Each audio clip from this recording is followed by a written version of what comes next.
Hi everyone, my name is Gil Barzilay and I'm honored to be a speaker at the upcoming EBA Symposium, which will take place on September 14th and 15th in Providence, Rhode Island. Usually I talk about research in Chinese medicine, but Mel has challenged me way back to my 13 years in a pharmaceutical company.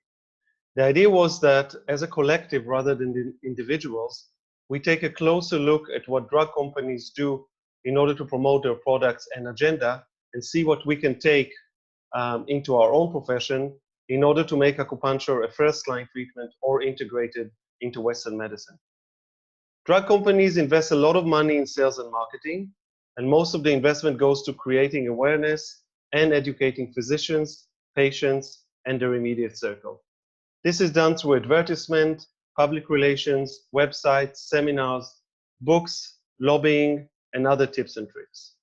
We need to look into each of these activities and see what may be useful and cost-effective for our own profession in order to invest and create demand for acupuncture.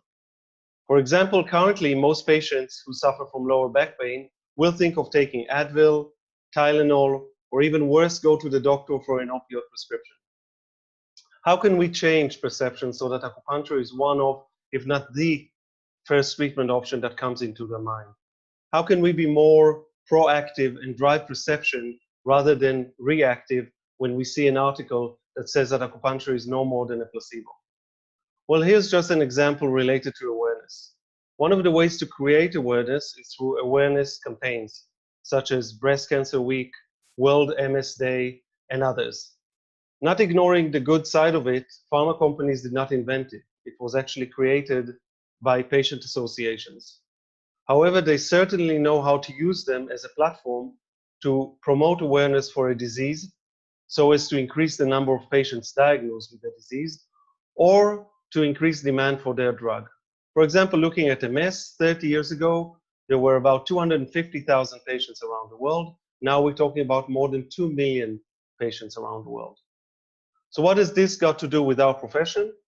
Well, I have seen in several countries acupuncture awareness days or a week.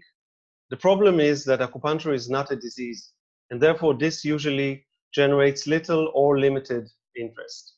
Perhaps a better way would be to join the war against a certain disease and offer acupuncture as one of the treatment modalities to fight it. Talk to the organizations, show them the evidence that we have for acupuncture's efficacy, and we have plenty of it, and include acupuncture as one of the treatment options. We are now in the midst of the opioids crisis, and this is a great opportunity for us all because some organizations may especially want to appear more responsible and hopeful for their patients by providing information on pharmacological as well as non-pharmacological options for treatment of a certain disease. And this investment will definitely take us far more in terms of publicity.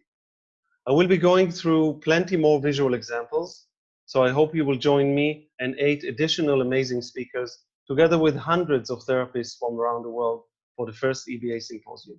See you there.